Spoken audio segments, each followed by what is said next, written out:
Hello friends, welcome back to my YouTube channel study and stories. आज की इस video में हम लोग पढ़ेंगे CBSE class 10th first flight का chapter from the diary of Anne Frank, जो कि 4th चैप्टर है। इस चैप्टर को शुरू करने से पहले हम इसके कैरेक्टर्स जान लेते हैं, जिससे कि यह चैप्टर आसानी से समझ में आ जाए। पहला कैरेक्टर है एनीलीज मैरी एनी फ्रैंक, जो कि एनी फ्रैंक का पूरा नाम है और एनी फ्रैंक की ही ये ऑटोबायोग्राफी है, जिस डायरी का यह अंश लिया गया है इस चैप्टर में। सेकंड कैरेक्टर है ओटो फ्रैंक, जो एनी फ्रैंक के फादर हैं। थर्ड कैरेक्टर है एडिथ फ्रैंक, जो कि एनी फ्रैंक की मदर हैं। फोर्थ कैरेक्टर है मार्गोट फ्रैंक, जो एनी फ्रैंक की एल्डर सिस्टर हैं। उसके बाद है उनकी ग्रैंड मदर, और उसके बाद नेक्स्ट कैरेक्टर आता है 6 नंबर पर मिसेस कुपेरस, जो कि एनी फ्रैंक की हेड मिस्ट्रेस हैं। और 7th कैरेक्टर है मिस्टर कीजिंग, जो कि एनी फ्रैंक के मैथ्स टीचर हैं। तो ये हमारे कैरेक्टर्स हो गए। हिटलर का नाम तो आप सबने सुना ही होगा। हिटलर जो एक पॉलिटिशियन थे, उनके नाम से हर कोई वाकिफ़ है। हिटलर ने 1933 से 1945 तक जर्मनी पर शासन किया था। हिटलर एक पॉलिटिशियन थे और नाजीज पार्टी के हेड थे। जो सेकेंड वर्ल्ड वॉर हुआ उसमें हिटलर ने जर्मनी को रिप्रेजेंट किया था और जर्मनी पर अपना अधिकार कर लिया था।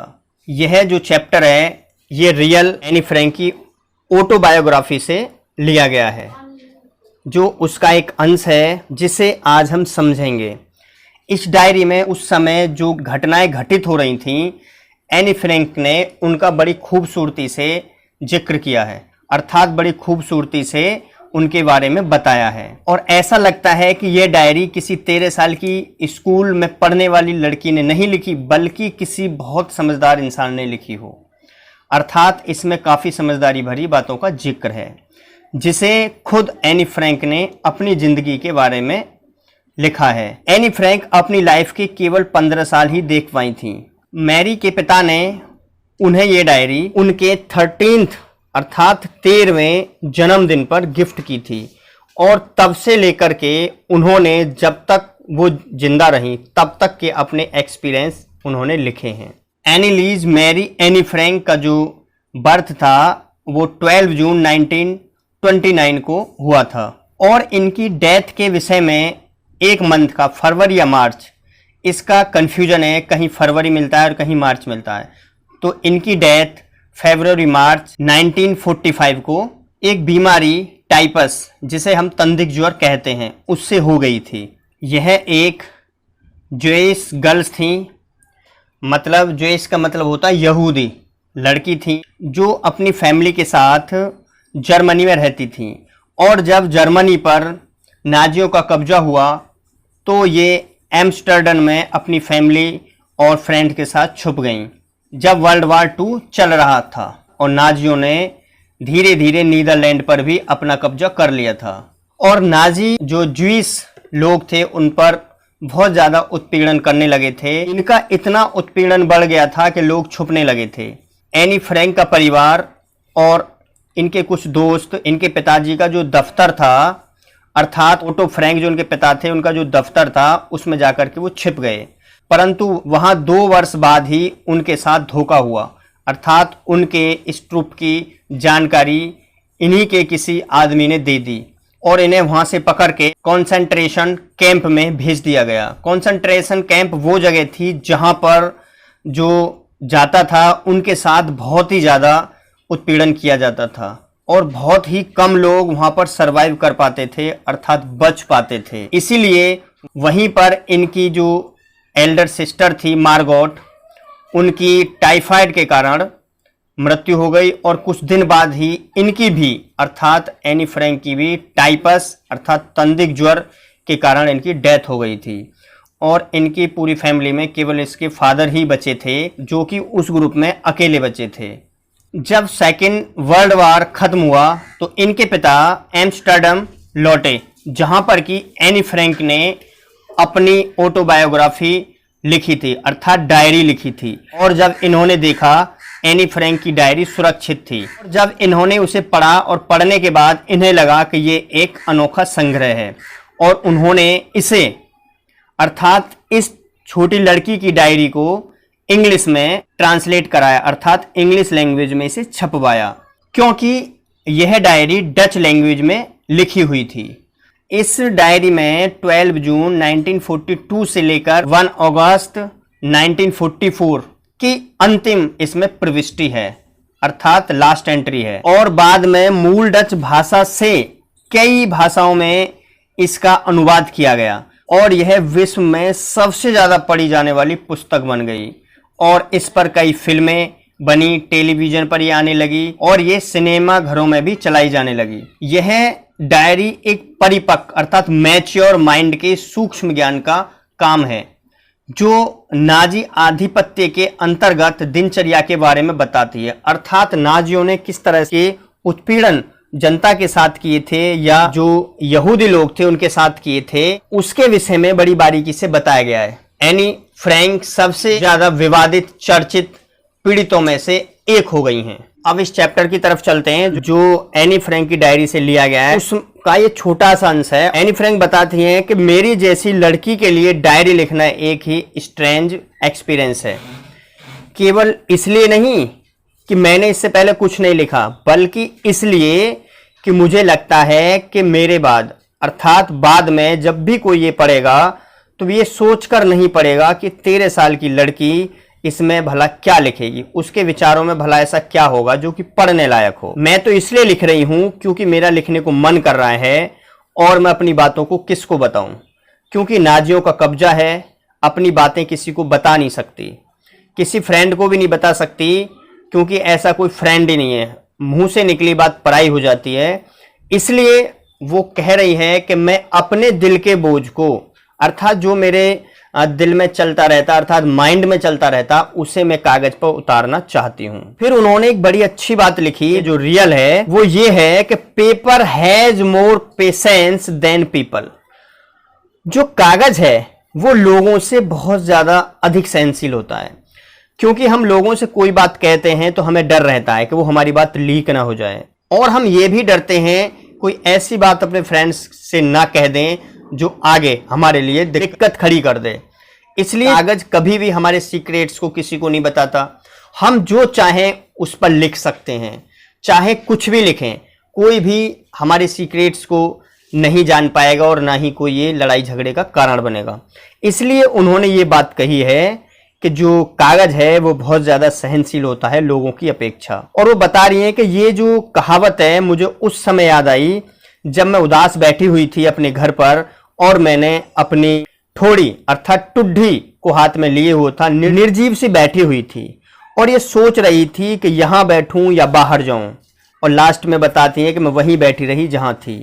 हाँ, जो पेपर होता है वो रियली में बहुत ज्यादा सेंसिटिव होता है, क्योंकि मेरा कोई ऐसा विचार नहीं है कि मैं पूरी तरह जो मैं डायरी लिखने जा रही हूं इसे किसी को पढ़ने दूंगी। मैं बिल्कुल भी इसे नहीं पढ़ने दूंगी, और हाँ, जब तक नहीं पढ़ने दूंगी, उन्होंने एक लिमिट बताई कि जब तक कि कोई बिल्कुल मेरा सच्चा फ्रेंड मुझे नहीं मिल जाता, और मुझे अगर सच्चा फ्रेंड कोई मिल जाता और वो मुझसे इसके बारे में कहेगा तो मैं उसे पढ़ने शायद दूंगी, लेकिन जब तक सच्चा फ्रेंड नहीं मिलेगा मैं इसे किसी को नहीं पढ़ने दूंगी, और जब मैं उसे पढ़ने दूंगी तो शायद इससे कोई भी अंतर नहीं पड़ने वाला है। वो बताती है कि मैं डायरी क्यों लिखना चाहती हूँ, मुझे आखिर डायरी लिखने की क्यों जरूरत पड़ी।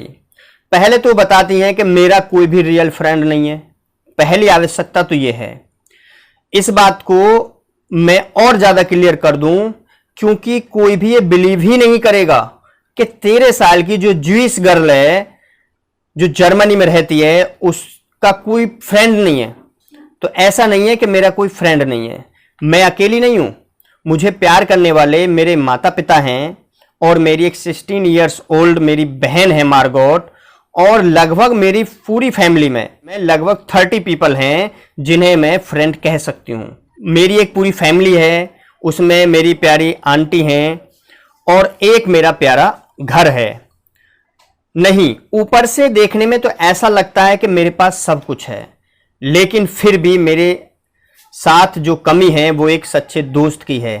क्योंकि मैं इन सबके साथ मौज मस्ती करती हूँ, दैनिक दिनचर्या की बातें शेयर करती हूँ, लेकिन अपने सीक्रेट्स नहीं बता पाती। शायद ये मेरी ही गलती हो, लेकिन अब किया भी क्या जा सकता है, क्योंकि मैं इतना भरोसा किसी पे नहीं कर सकती कि मैं अपने सीक्रेट्स बता दूं। इसलिए यह स्थिति बदलने वाली नहीं है, इसलिए मैं ये डायरी लिखना शुरू कर रही हूँ।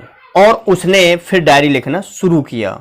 वो कहती है कि मैं अपनी इस डायरी को, जिसे मैं रियल फ्रेंड मान रही हूं, इसका मैं एक नाम दे रही हूं। इसका नाम मैं किटी दे रही हूं, अर्थात उसको, अपनी डायरी को वो किटी नाम देती है। और उसके बाद वो बताती हैं वो नाम दे रही हैं क्योंकि अगर वो किटी कहेंगी तो कोई भी एक शब्द भी नहीं समझ पाएगा। जब मैं अपनी ऑटोबायोग्राफी लिखूंगी तो कोई एक शब्द भी नहीं समझ पाएगा कि किससे कहा गया है, अर्थात उसका वो रिप्रेजेंट किटी कहेंगी तो और समझेंगे शायद ये अपनी फ्रेंड के लिए ये सब बातें बता रही है। जबकि उसने जो नाम रखा है किटी, वो डायरी का रखा है।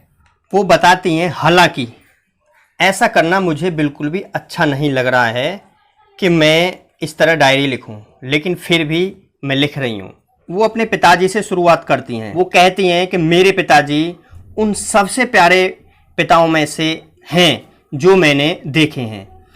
उन्होंने मेरी माँ से शादी तब की जब वह 36 ईयर्स ओल्ड हो गए और मेरी माँ 25 ईयर्स ओल्ड हो गई। उसके बाद मेरी बहन मार्गोट का जो बर्थ था वो 1926 में जर्मनी के ही फ्रैंकफर्ट में हुआ था और मेरा जन्म 12 जून 1929 को फ्रैंकफर्ट जर्मनी में ही हुआ था। मैं 4 वर्ष की आयु तक फ्रैंकफर्ट में ही रही और मेरे फादर 1933 में हॉलैंड चले गए और उसके बाद मेरी मदर भी एडिथ सितंबर में उनके साथ हॉलैंड चली गई थी, जबकि मैं और मार्गोट अपनी दादी के साथ एचिन रहने के लिए चले गए, अर्थात हमें भेज दिया गया। मार्गोट दिसंबर में हॉलैंड चली गई, जब मुझे मेज पर मार्गोट के लिए, अर्थात मार्गोट के प्रेजेंट के रूप में टेबल पर रख दिया गया था। एनी फ्रैंक बताती हैं कि मैंने मॉन्टेसरी नर्सरी स्कूल में जाना शुरू कर दिया था। वो बताती हैं कि 6 वर्ष की अवस्था में मैं फर्स्ट क्लास में ही थी और 6 क्लास में मेरी हेड मिस्ट्रेस मिसेस कोपेरस थी, जो मुझे बहुत ज़्यादा प्यार करती थी, अर्थात अपनी बच्ची से भी ज़्यादा। और जब वर्ष का अंत हुआ, हम दोनों का एक दूसरे से विदा लेने का समय आया, हम दोनों ही अपने आंसुओं को नहीं रोक पाए, अर्थात एक हृदय विदारक विदा हुई। और मुझे वो बहुत प्यार करती थी, मैं भी उनको बहुत प्यार करती थी। 1941 में गर्मियों में जो हमारी ग्रैंड मदर थी वो बीमार पड़ गईं, इसलिए मेरा जो बर्थडे था वो बिना किसी ही उत्सव के ही बीत गया। जो ग्रैंड मदर थी उनकी डेथ जनवरी 1942 को हो गई। मैं उनके बारे में बहुत सोचती थी, मैं उनसे बहुत प्यार करती थी और आज भी मैं उनसे प्यार करती हूँ, अर्थात वो जब लिख रही हैं वो तब बता रही हैं कि मैं आज भी उनसे बहुत प्यार करती हूँ। जब मेरा नेक्स्ट ईयर बर्थडे आया तो मेरी सारी पिछले बर्थडे की कसर उसमें निकाल दी गई, अर्थात बहुत ही धूमधाम से मेरा बर्थडे मनाया गया और एक कैंडल ग्रैंड मदर के नाम से भी लगा दी गई, अर्थात मेरी जो कैंडल चल रही थी उनके साथ ही। अब एनी फ्रैंक बताती हैं कि डियरेस्ट किटी को बता रही हैं, डायरी को बता रही हैं, और उनकी जो ये एंट्री है सैटरडे 20 जून 1942 की है। वो बताती हैं कि मेरी सबसे प्यारी किटी, हमारी पूरी क्लास की जो टांगें कांप रही थीं, इसका कारण होने वाली मीटिंग है जिसमें कि सारे टीचर्स ये डिसाइड करेंगे कि कौन कौन नेक्स्ट क्लास में जाएगा और कौन इसी क्लास में रह जाएगा। और आधी क्लास तो शर्त लगाने में लगी हुई थी। वो बता रही हैं कि GN और मैं, हमारे पीछे 2 बैठे लड़कों पर हम हंस रहे थे, क्योंकि वो लड़के CN और जैक्स थे जिन्होंने अपनी जो हॉलीडेज की पॉकेट मनी थी वो सारी की सारी दांव पर लगा दी थी, अर्थात शर्त लगाने में लगा दी थी। मॉर्निंग से लेकर नाइट तक यही आपस में चलता रहा कि तुम पास हो जाओगे, नहीं मैं नहीं हो पाऊंगा। दूसरा कहता नहीं नहीं हाँ तुम हो जाओगे, फिर कहता नहीं यार मैं नहीं हो पाऊंगा। इसी तरह से मतलब चलता रहा। और जो इसकी फ्रेंड थी उसकी जो प्रार्थना भरी नजरें उनसे रिक्वेस्ट करती कि चुप हो जाओ, और मेरे क्रोध भरे लफ्ज मैं चिल्लाती थी, लेकिन उन पर इस बात का कोई भी प्रभाव नहीं पड़ रहा था। और वो अपनी इसी शर्त में लगे हुए थे। अगर मुझसे कोई पूछता तो मैं बता देती कि हमारे क्लास में इतने ज़्यादा डमीज़ हैं अर्थात नालायक हैं कि 1/4 जो क्लास है उसको पीछे ही क्लास में रखा जा सकता है। वो बताती हैं कि जो टीचर्स होते हैं वो एक अनप्रेडिक्टेबल क्रीचर्स हैं अर्थ पर, अर्थात वो एक ऐसे इंसान है अर्थ पर जिनको हम विचित्र प्रजाति कह सकते हैं, जिनका पता नहीं कब क्या कर दें। वो कह रही हैं कि मैं और मेरी जो फ्रेंड्स थीं हमें अपनी कोई चिंता नहीं थी क्योंकि हमें पता था हम पास हो जाएंगे, लेकिन मेरा एक ही सब्जेक्ट था जिसमें मुझे डाउट था, वो था मैथ। कुछ भी हो, अब उसमें हम पास हो या नहीं हो, लेकिन हम वेट करने के सिवा और कर भी क्या सकते थे।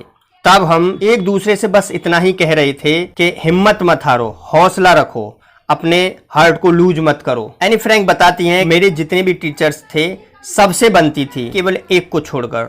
कुल मिलाकर के 9 टीचर्स थे जिनमें 7 मेल थे और 2 फीमेल थे। वो एक थे मिस्टर कीजिंग, वह बूढ़े थे और पुराने ख्यालातों के थे, अर्थात ऐसा लगता था कि वो मुझसे अब से नहीं बल्कि युगों से नाराज हैं क्योंकि मैं बहुत बोलती थी उनके पीरियड्स में, जबकि वो काफ़ी मुझे रोकते थे बोलने के लिए, परंतु मैं नहीं मानती थी, इसलिए वो मुझसे बहुत चिढ़ते थे। और बाद में उन्होंने मुझे पनिशमेंट के तौर पर एक्स्ट्रा होमवर्क दे दिया और उस होमवर्क का टाइटल था ए चैटरबॉक्स, मतलब एक बातूनी। इस विषय पर भला कोई क्या लिख सकता है, इसके बारे में मैं बाद में सोचूंगी। उन्होंने ये नोट करने के बाद अपनी नोटबुक में उसे अपने बैग में ठूंस लिया और चुपचाप बैठने की कोशिश की, क्योंकि वह वैसे तो चुपचाप बैठती नहीं थी। वो बता रही हैं कि मैंने चुपचाप बैठने की कोशिश की और उस इवनिंग मैं अपना बाकी का जो होमवर्क था उसे पूरा कर चुकी थी और मेरी नज़र उस नोट पर पड़ी जो मैंने रोट डाउन किया था, अर्थात जो मुझे एक्स्ट्रा होमवर्क मिला था। और अपने फाउंटेन पेन के कैप को चबाते हुए मैं उस विषय में सोचती रही। इस विषय पे मैं लिखती भी क्या, केवल वही बातें जो हम आपस में करते हैं, और इसमें कोई भी चतुराई वाली बात नहीं थी। चतुराई तो इस बात में थी कि हम बोलने की महत्वता को बताएं, अर्थात टीचर को ये बताएं कि बोलना एक स्टूडेंट के लिए कितना जरूरी है। बोलना इतना आसान नहीं होता, बोलना भी एक विशेषता होती है। फिर मैं सोचती रही, काफी देर सोचने के बाद मेरे माइंड में आ गया और मैंने उस पर 3 पेज लिख दिए और नेक्स्ट डे मिस्टर कीजिंग को सौंप दिया और वे इसे पढ़ने के बाद सेटिस्फाई हो गए। और मैंने उसमें लिखा कि बातें करना एक स्टूडेंट की विशेषता होती है, और यह भी लिखा कि इसे मैं काबू में रखने की पूरी कोशिश करूंगी, लेकिन मैं अपने आप को इस आदत से कभी ठीक नहीं कर पाऊंगी, अर्थात मैं अपनी आदत कभी नहीं छोड़ पाऊंगी, क्योंकि मेरी जो मदर हैं अगर मुझसे ज़्यादा नहीं तो मेरे जितना ज़रूर बोलती हैं। और कोई भी, अर्थात आप भी, वो सर के लिए बोल रही है, मिस्टर कीजिंग के लिए, आप भी वंशानुगत जो हैबिट्स होती हैं उनके बारे में कुछ नहीं कह सकते। मिस्टर कीजिंग जो मैंने आर्गूमेंट्स दिए थे अर्थात दलीलें दी थी उन पर खूब हंसे और मैं उस लेसन में बिल्कुल नहीं बोली। और नेक्स्ट लेसन में जैसे ही मैं बोलने लगी तो उन्होंने मुझे एक और असाइनमेंट दे दिया जिसका टॉपिक था एन इनकरेजिबल चैटरबॉक्स, मतलब एक असाध्य बातूनी। मैंने इसे भी करके उन्हें दे दिया और इसके बाद मिस्टर कीजिंग ने पूरे 2 चैप्टर्स तक मुझसे कुछ नहीं कहा, लेकिन जैसे ही तीसरा चैप्टर शुरू हुआ और मैं बातें करने लगी तो उन्हें और बर्दाश्त नहीं हुआ और उन्होंने मुझे फिर और एक असाइनमेंट दे दिया और जिसका टाइटल था quake quake quake sad mistress chatterbox, अर्थात कांव कांव कांव बातूनी औरत ने कहा। अब पूरी जो क्लास थी वो ठहाके लगा करके बहुत जोर से हंस पड़ी, अर्थात जोर जोर से सभी बच्चे हंसने लगे और मुझे भी हंसी आ गई, जबकि बातों से संबंधी विषय पर अपनी पूरी जो मेरे अंदर ताकत थी वो मैं झोंक चुकी थी, क्योंकि मैं पहले भी 2 बार इन्हीं टॉपिक्स पर लिख चुकी थी। फिर भी अब समय था जब मुझे कुछ और सोचना था, कुछ न्यू और कुछ मौलिक।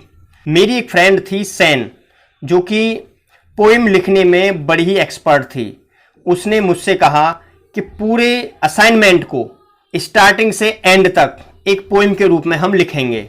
स्टार्टिंग से एंड तक मैं इसे लिखने में तुम्हारी मदद करूंगी। और यह सुनकर मैं खुशी से उछल पड़ी और मिस्टर कीजिंग इस हास्यपद विषय के द्वारा मेरा मजाक उड़ाने की कोशिश कर रहे थे। लेकिन अब मैंने निश्चय कर लिया था कि ये जो मजाक है, जो जोक है, जो उन्होंने मुझे लिखने के लिए दिया है, उल्टा उन्हीं पर पड़ने वाला है।